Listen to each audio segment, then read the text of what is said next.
Alrighty, friends, we are back. We are back, and we are going to finish this Prohibition episode. Again, this is going to be another week, like right before I went to Ireland. I'm going to be getting as much content as I can out as I can. Going to be a lot of reaction videos, probably a tier maker or two, and even probably some gameplay. I haven't done any gameplay. Family tragedy sadly just happened, so probably that won't be happening. Me playing anyone, just me playing a scenario again. But with that said, yesterday we watched Prohibition Part 1, pretty much talking about everything up until the actual period of Prohibition. So the actual period... Oh, I'm so sorry. The actual period of Prohibition is going to be in 1917, probably in almost into the 1930s.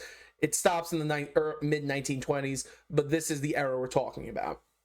Now, this era is what is the prelude to the gangster era. That's where you have the Italian mob. You know, the mob has always existed. It existed in Sicily, and the Irish mob also existed. They existed when they first came to America. You know, you had the Molly Malones and things like that. So we're looking at a period now where criminal enterprise is going to try to take advantage of the system. But before we get into it, welcome to the channel. My name's Tim. What we do here on this channel, we do historical content, we make original content. Next week, we will have a biography about Winfield Scott Hancock out. At the end of this week, we'll have our next installment of Historical Dirtbags. Please like, share, and comment. Please hit that red subscribe button. And you know what? Let's get into it, y'all. Now, this is where we stopped last time. So we're going to start up right from here again. Hopefully we don't get as many commercials as we did last time. The only one I liked was the Band of Brothers one. But with that said, let's get into it. Wow, Pop. One day, I want to work here. Well, son, if you work hard and never give up, one day even you could be a massive hypocrite. Even President Harding was known to serve his cabinet bootlegged whiskey, and some bootleggers were so successful, they became bazillionaires, such as Roy Olmsted, an ex-cop who became one of the biggest employers in the Seattle area from smuggling booze. And you're going to notice, in this period, a lot of the people making money are former police, especially with connections to organizations like the Italian mob and the Irish mob. A lot of them are going to take advantage of familiar or even actual ex-officers that are involved with them. And, you know, they are going to be able to get around the system because they know what the cops that will do something, because as we said yesterday, a lot of cops didn't care. But the cops that will do something, now all these criminal enterprises have men on the inside that can tell them how it's done. Unfortunately, all of his whiskey came from Canada. Yuck! All of this criminality was being made possible by copious amounts of corruption. Across the country, armies of government officials were persuaded to turn a blind eye. Bootleggers became so rich, it was no problem to stuff a couple $1,000s into the front pocket of the police chief, or the mayor, or their disapproving mother, and some cops were getting almost as rich as the bootleggers. Alright men, everyone gather in. I've received word that one of you has been taking bribes from bootleggers. Any ideas who? Kevin, perhaps. Got any thoughts? And, you know, there were a lot more Kevins than you'd expect. Like I said, and I said this yesterday, most cops are either low, they're all very middle class, they're all immigrants, a lot of them. It's, you know, all is a very definitive word, but a lot of them are immigrants, and this is the best they can do. You know, you need to put yourself in the shoes of these gentlemen. This is, you know, I'm not making law as a cop. I'm risking my life. What can I do? You know, what other options do I have? And it's like, this guy is offering you money to look the other way. You know, $100 back then, that's like $1,000 today. That's, you know, that's a lot for a cop who probably has a family to take care of. And also think about this, you know, in major cities today, most of the police don't actually live in the city. A good portion of them live in the suburbs outside the city. Back then, a lot of these cops lived in the city. So you lived with these people. You lived with these criminals, these mobsters and stuff. So this was the easiest option for a lot of them. No, sir. Many police officers came from the same communities that drank a lot, and they weren't about to arrest their own granddads for knocking back some homemade gin. But all this isn't to say there was no enforcement. Plenty of government officials were doing their best to enforce the new laws, and some unlucky individuals received very harsh penalties, such as a Michigan mother who was sentenced to life in prison for small-scale moonshining. Cases like these were widely reported in the media and only served to make Prohibition even more unpopular. But not just that, the media also loved to cover the exploits of the most famous bootleggers, turning them into national icons. One of the biggest bootleggers was a man named George Remus.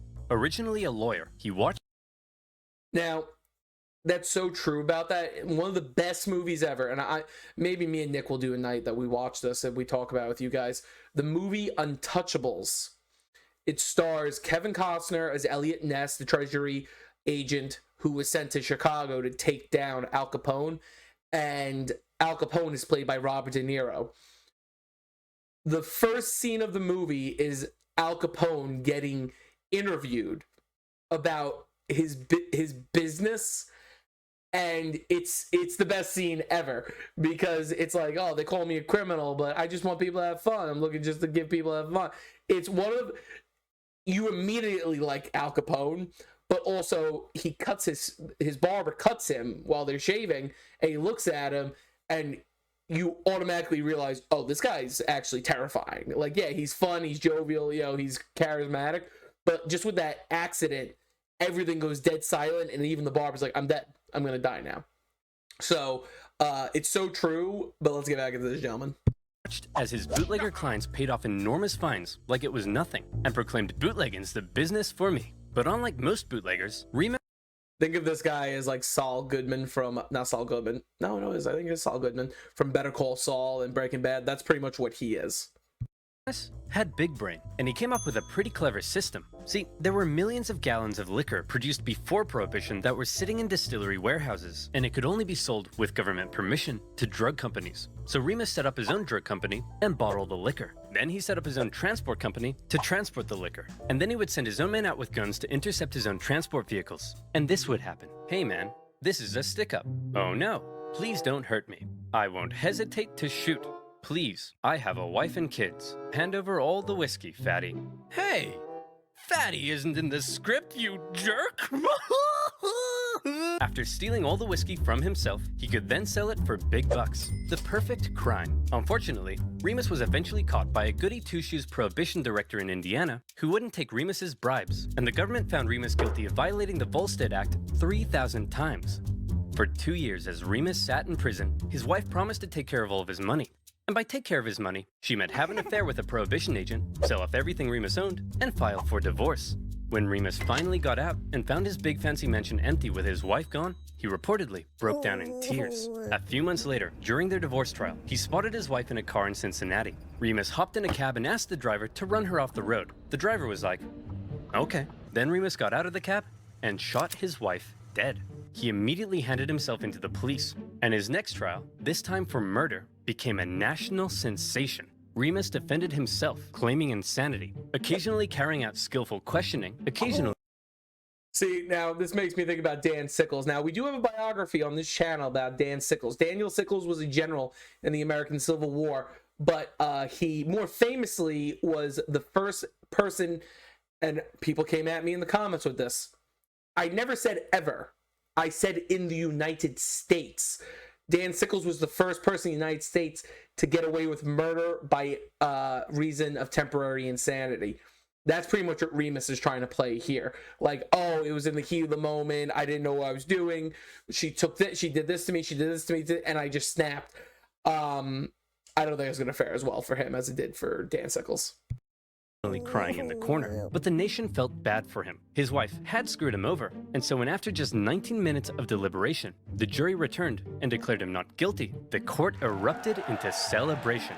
And just to remind you, this guy bluntly admitted to murdering his wife. The American justice system. Mwah. Picture this. You're sitting at home alone watching YouTube videos, wondering why you can't find the motivation to do the As alcohol poured into the nation. But real quick, BetterHelp is good for people that have issues. Definitely should check them out. I'm not sponsored by them, but maybe I will be. I don't know. But definitely, if you have issues, definitely try to talk to someone. A lot of it was going to a new type of drinking establishment that had been booming in popularity, a secret drinking establishment. So secret that from the outside they often look like ordinary shops or homes. So secret that you usually needed a password to get in.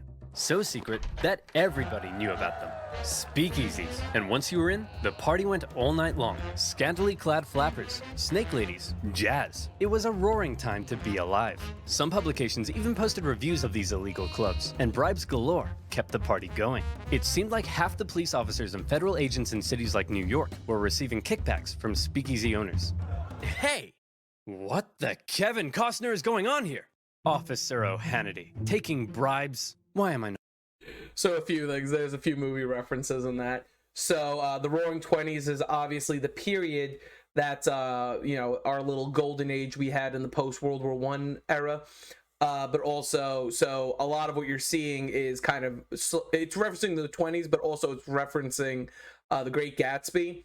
Now Jay Gatsby, it's kind of strange. People don't understand how he's so wealthy. He's wealthy, for those of you that are in high school or whatever, and you're reading The Great Gatsby, great book. He makes his money from bootlegging. He's a bootlegger. And that's how he becomes so wealthy. But he says, what in the Kevin Costner? That's because in Untouchables, Kevin Costner plays Elliot Ness, who his job is to go after people violating the Volstead Act and making money. Because again, the Volstead Act, it does not make the consumption of alcohol illegal. It makes the selling of it illegal. And obviously now with the police, you have corruption and everything going on. So there's a lot of different crimes that go into this. But there's a lot of great references there. Not surprised. Prohibition director Simmons? For shame. Mom? What would Dad say? Ask him yourself. Dad would say, quit being such a wet blanket and let Daddy earn his tips. Anytime a speakeasy was shut down by authorities, it seemed like 3 more would just pop up elsewhere. And some neighborhoods were so full of them that one resident began hanging a sign to try to keep partygoers from constantly knocking on her door. It really seemed like the new laws regarding alcohol. And what's really cool about a lot of these speakeasies, they still exist today. If you were to, a lot of the big cities, they got repurposed into actual bars. Like they're still functioning today. Like there are a few in Manhattan actually that you could go to. I believe there's one in St. Augustine as well, and there's one in DC. It's in the capital. There's one. Chicago obviously has thousands, because you know what? It's kind of a cool thing, a place to go drink and have fun, but also such fascinating history goes into it. There's a speakeasy in Chicago where they actually have the booth that Al Capone would go to. So that's a really cool thing to check out if you're ever in one of these big cities. Alcohol, in some places, were simply being ignored. And one Prohibition agent who traveled the country liked to see which city was the most defiant by timing how long it took for him to be offered a beer after he arrived. His winner? New Orleans, where a cab driver offered him a drink after just 35 seconds. Bravo! Many voices in Congress were already and to this day, New Orleans actually has one of the most corruptible police forces, they say. They say it's one of the most corrupted police forces in the country.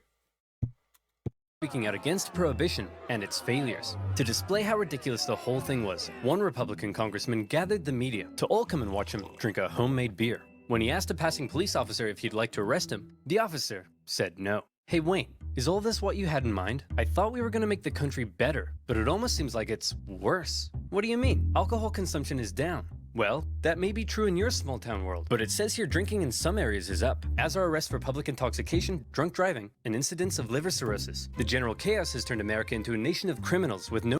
Now, the liver cirrhosis isn't really actually from the alcohol as much as it's from a lot of the toxins that they were putting in the alcohol. Because again, they would take even the spoiled stuff, like they mentioned in the video yesterday. The government started poisoning some alcohol-based things, because what a lot of these bootleggers were doing was they were distilling it to still use it, and a lot of the moonshiners, even with the toxins in it, would still distill it, and they would just do extra steps to try to get the toxins out. But the reality is, things like turpentine and stuff like that, you're not going to be able to get it out of the liquid. So a lot of these people were going blind, they were dying. Honestly, as horrible as this is to say, it was very similar to the fentanyl crisis right now. The government, but the difference there is these are criminals that are lacing these drugs today. Back then, it was actually kind of the government doing it. no respect for the law, and all these attempts at enforcement are just costing the economy valuable money and eating up judicial time and resources. Release the lines. The social change and corruption that Wheeler and the Anti-Saloon League had been so eager to prevent, in the cities at least, was surging. See, when something's legal, you can usually regulate and control it, but make that thing illegal, and often anything, becomes fair game. Legal drinking age, gone. Mandatory closing hours for clubs and bars, gone. Other unspoken sociocultural rules surrounding alcohol, gone, gone, gone. In speakeasies, different genders and ethnicities were beginning to mingle in a way they hadn't done before. The Roaring Twenties saw a monumental shift in culture, not least of all because now men and women could flirt in public without being damned for eternity. An outraged Wayne Wheeler did his best to make sure that anyone breaking the law was punished. He had even stricter legislation put in place in New York. Well, and this is a crazy thing to come from this. You actually see, civil rights wise, a lot of developments, because again, you're all doing something illegal, so no one's an angel in the situation. So even people that were prejudiced or, racist or anything, they were all coming together. You could be sitting there as a black man talking to a white woman in the 1920s. That would be unthinkable, flirting with a black man flirting with a white woman, and vice versa, a white man flirting with a black woman. These were, by doing this, Wayne Wheeler actually kind of made it that because they had to go around the law, everyone was doing it. So you were actually seeing this integration of people that was unforeseen. True, it was in a illegal way, but it actually did some good than some bad. But all this did was clog up the justice system with petty drinking violations, and judges began letting everyone off with light fines, so the judges could get back to dealing with things that actually mattered. Things like murder. And there was plenty of murder.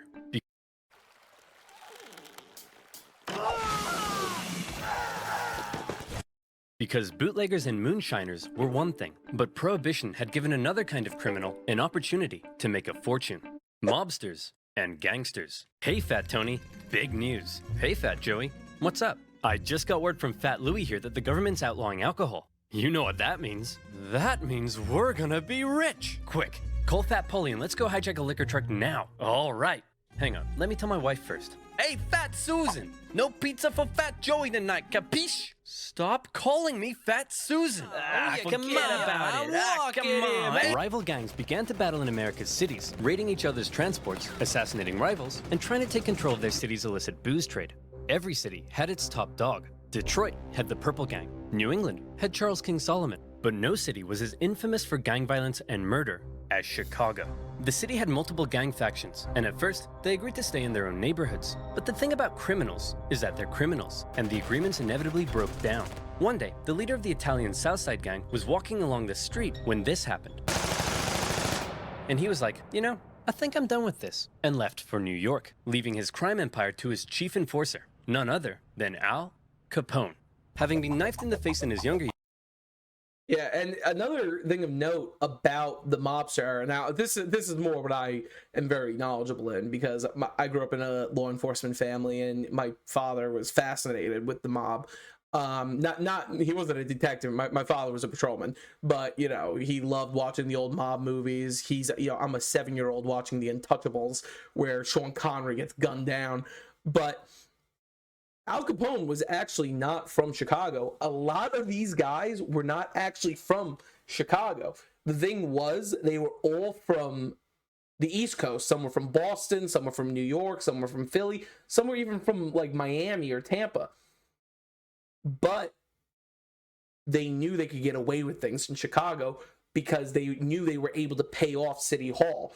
Chicago at this era was the most corrupted city in the country, the most corrupted police force, which obviously I said before, New Orleans now holds that title, but Chicago, the police force would do whatever whoever paid them off would do. The mayor's office was controlled, the courts were controlled. It was easy to have crime in this city.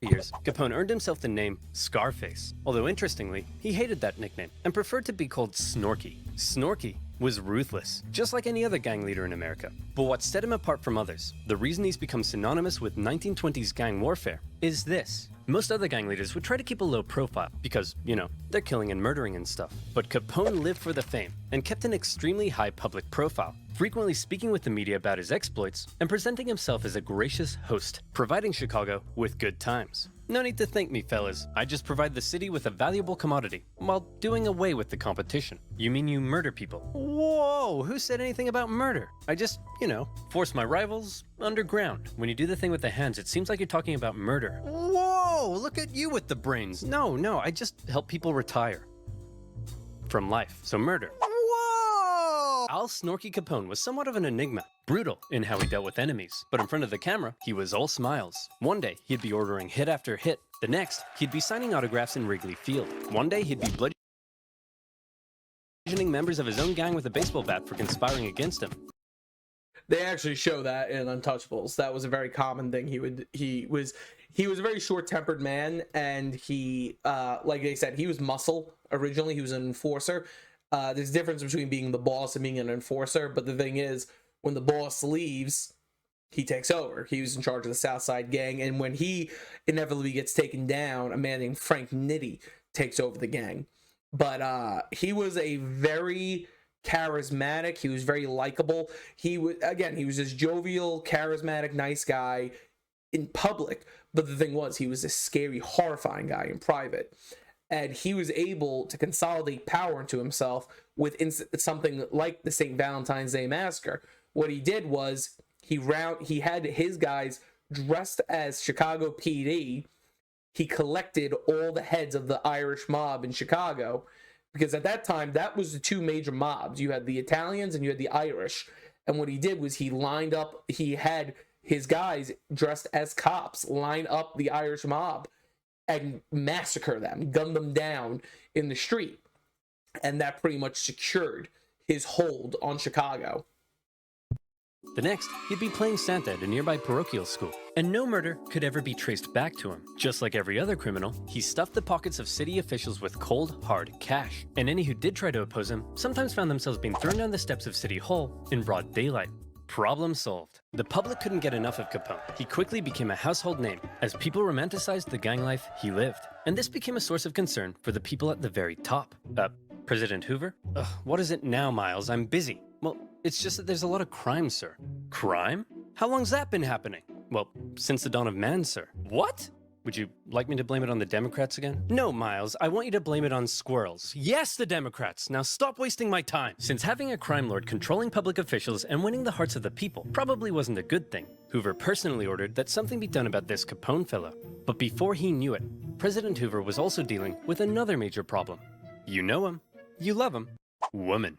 The Prohibition era had been going on for nearly a decade, and anyone with a brain could see that it really wasn't going very well. One person with a brain was Pauline Sabin, an extremely influential and rich woman who served on the Republican National Committee, fundraised for Republican presidents, and had a secret wine room in her giant mansion. She initially supported Prohibition, but was now disgusted at the chaos it had created, and she began a new women's movement, this time not for Prohibition, but against it. Being the extremely influential woman she was, her new organization gained nearly 1.5 million members within 2 years, 5 times that of the Women's Christian Temperance. Now, I'm going to tell you right now, it was a lot easier to get people on the side of anti-prohibition. And do you know who of everyone was actually very opposed to this? It was the gangs. It was the mob. They were very upset because they were making fortunes off of all the booze they were smuggling in. It was one of the worst, you know, when we talk about like conspiracies, just to put this in context, like yesterday I explained the whole how they think Joe Kennedy was connected to running. That's why a lot of people think the mob took out President Kennedy, because they think they wanted payback for helping get him elected through finances and the unions and everything. But the mob was very against this because they knew they were going to take a hit financially. Union. She hated that the WCTU claimed to speak for all women, and she began calling for the repeal of the 18th Amendment. President Hoover, I helped fund your campaign, and now I want you to end Prohibition. Miles, what is it I say when I'm not going to do anything? You'll look into it, sir. Oh yeah, that's right. Pauline, I'll look into it. Sabin gave speeches on the steps of Congress and helped start a growing push among the American people against Prohibition. But Hoover, a prohibitionist himself, wasn't budging. Then, on the 14th of February 1929, something happened that shocked the nation. Men, thought to be working for Al Capone, tricked some Irish mobsters into meeting them at a garage in Chicago, thinking they were there to purchase hijacked whiskey. Instead, the mobsters were lined up against the wall by men dressed as police, and they were shot. The Valentine's Day Massacre had people outraged. It was cruel and almost felt like... And, you know, the thing was, these were known men. That was the issue. These were known guys. And had this just been a random killing like the other ones, it would have been, no one would have thought anything. These were leaders, a lot, the few of these guys. And what made this so horrific was it was just so blatant. And this is finally when you see the federal government go to the FBI, go to the Treasury Department and be like, deal with this. Take care of these guys. They're causing problems. And, you know, you have a purist like Hoover, and then you're going to have Calvin Coolidge. Oh, wait, no, Coolidge came before Hoover, right? I think so. Oh, no, it's Hoover, then FDR. I know, there's a freaking golden age. The Roaring 20s presidents were all Republicans. I know that. And then FDR ended it. But this is what makes it so bad, is that these guys killed these dudes in public, pretty much. You know, this was during the day. This was very... This just proved how much Al Capone thought he was untouchable. Get it? Like American mobsters had finally crossed a line. People were sick of the violence, and in part, they blamed Prohibition for helping to create it. The pressure on Hoover to do something was steadily increasing. Fine. Miles, I want you to put a report together to see if this whole thing is working. You mean the thing where mobsters are becoming increasingly powerful and massacring each other in the streets and everyone is disregarding the law and half our public officials are corrupt and taking bribes? That thing? Yeah, I want to know if it's working or not, Miles. Stop wasting my time! Hoover continued to drag his feet on Prohibition, but after the Valentine's Day Massacre, he was still determined to do one thing. He wanted Al Capone in prison. Since Capone had been so careful, the FBI were having a hard time charging him with anything, but eventually, they got him. Capone, we know you're supplying Chicago with alcohol and you've been involved in countless murders. Whoa, look at you with the crazy talk. I ain't done none of that stuff. But you're rich, right? You're damn right I am. And so where'd all the money come from, Capone? All right, I'll let you in on a little secret, but you gotta promise not to tell anyone, okay? I don't pay my taxes. Whoa!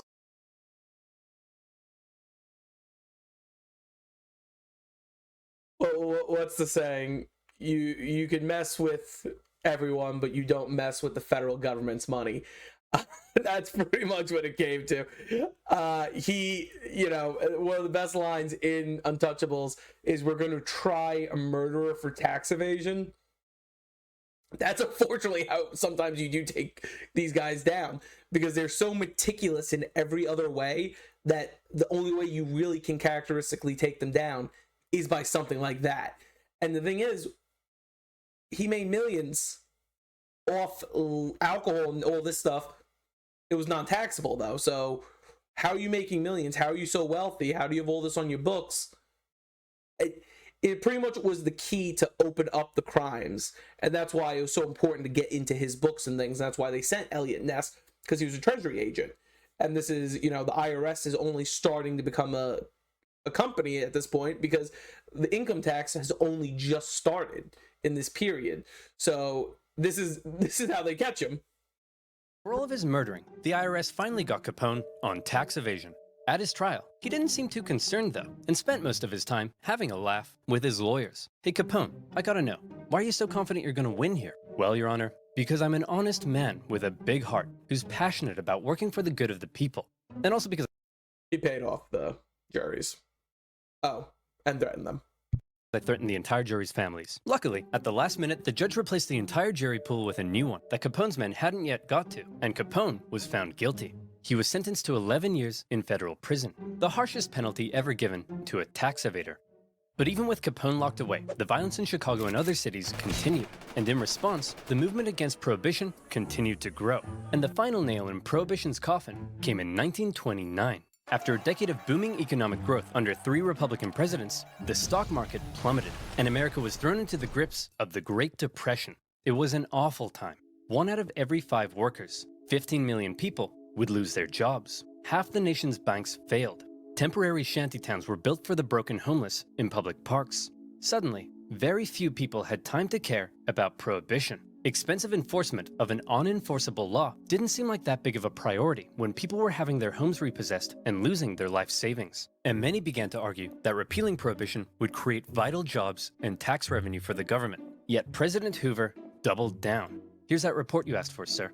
Gimme. Prohibition is great. Fantastic news. And that's why, you know, in Depression, a lot of these shanty towns would be named Hoovervilles, because a lot of people did blame Hoover. The unfortunate thing about being the president, because the thing is about the Great Depression, it was many factors that caused it. It wasn't just mismanagement from Coolidge, Harding, and Hoover. It wasn't, you know, the amount of money being spent or the income tax or anything like that. It's multiple things. You know, the United States, we were giving loans to the Weimar Republic in Germany. We were trying to help Germany get back on its feet. We were also giving loans out to other countries. And the issue was, when our stock market crashed, we demanded all those loans paid back. And what ended up happening is it started crashing the other economies, and it became a national issue, international. And, you know, Hoover was a very stubborn guy, especially with Prohibition. And that is going to be the nail in the coffin, because, you know, he's going to be the last Republican president until Dwight Eisenhower. Sir, it says here prohibition is great at undermining the rule of law in America. Miles, it says the word great. That means good. Now stop wasting my time! The public, increasingly shocked at the violence they saw in the streets, the corruption they saw in the government, the general disregard for the law, and now an economic calamity, had enough. For his re-election, Hoover faced a Democratic candidate who promised to finally do something about prohibition, Franklin D. Roosevelt. Crowds cheered as FDR made his campaign speeches promising to modify the Volstead Act, and Pauline Sabin, a lifelong Republican, along with her 1.5 million supporters, endorsed Roosevelt. And on Election Day... And, you know, having the name Roosevelt isn't so bad either to get support. You know, one of the most popular presidents in American history was his cousin, Theodore Roosevelt, who he married his niece. Eleanor Roosevelt is the niece of Theodore Roosevelt. But FDR pretty much said, you trusted the GOP for 3 presidents, and look where we are. Look how ridiculous these laws are. Look at all of this stuff. Elect me, and there's going to be actual change. And he does bring change, 100%. You know, the New Deal, the Social Security Administration comes into effect. All these things do come in, and one of his biggest things is he repeals. Well, he doesn't repeal. Congress technically repeals, but he repeals prohibition. It was a landslide. Before FDR had even taken office, Republicans in Congress began the process of passing the 21st Amendment to repeal prohibition. One of FDR's first acts as president was to pass the Beer Permit Act, which made beer legal while the new amendment was being ratified. In 1933, with the passage of the 21st Amendment, prohibition was finally over, and the people celebrated like they'd just won a world war. Bars and taverns were packed. The WCTU were inconsolable. Wayne Wheeler was dead, and the celebration, particularly in America's cities, was intense. Heading into the mid-1930s, the effects of prohibition were clear to see. From now on, culture around drinking had changed, with men and women drinking together, not in saloons, but in bars and taverns. The crime syndicates that had been given so much power through prohibition remained powerful as they moved on to other things. That's a little unfair. Most mobs post didn't really go into drugs. They went into other things. They went into smuggling, black market, stuff like that. Drugs didn't really become prevalent until like the 90s or late 80s. Some states opted to remain dry, with Oklahoma only repealing its prohibition laws in 1959. To this day, there are still counties in America with some form of prohibition. So what did we learn today? And sadly, Tim lives in one of them. I live in one of those counties. But, you know, with that said and done, that is prohibition. And it was a period, you know, you have this time where, and oversimplified, it's hysterical. I love the way they set everything up. I love how Batman is in the background of the court scenes. But Prohibition was pretty much this, it was a good idea. And this is the thing about most stuff in history and most situations. It always starts as a good idea. You know, men aren't helping their families. They're always at the taverns. They're always at the saloons. We want our husbands back. We want this back. All it takes is one guy to screw that all up. Because, you know, again, the original idea was, oh, we're just going to put restrictions on certain things. But restrictions, you know, we hear that term slippery slope. It's a very slippery slope from, oh, restrictions on one thing to being ban it all. But with that said, thank you for joining me. I hope you guys enjoyed. We will see you in the next one. If you enjoyed the content, please like, share, and comment with your friends and family. I know y'all enjoy these. These are very popular for some reason. I'm not a big React guy, but, you know, you guys seem to like them. Please subscribe. I see my analytics. I see a lot of you are returning viewers, but not yet subscribed, so maybe you should subscribe. And please think about donating to our National Parks Preservation Fund and joining our Patreon, where we have those 5-tier patrons. We have the privates, we have the sergeants, the captains, the colonels, and here we don't follow U.S. military. We follow Imperial military. We got marshals. So thank you so much for joining us, and we will see you in the next one.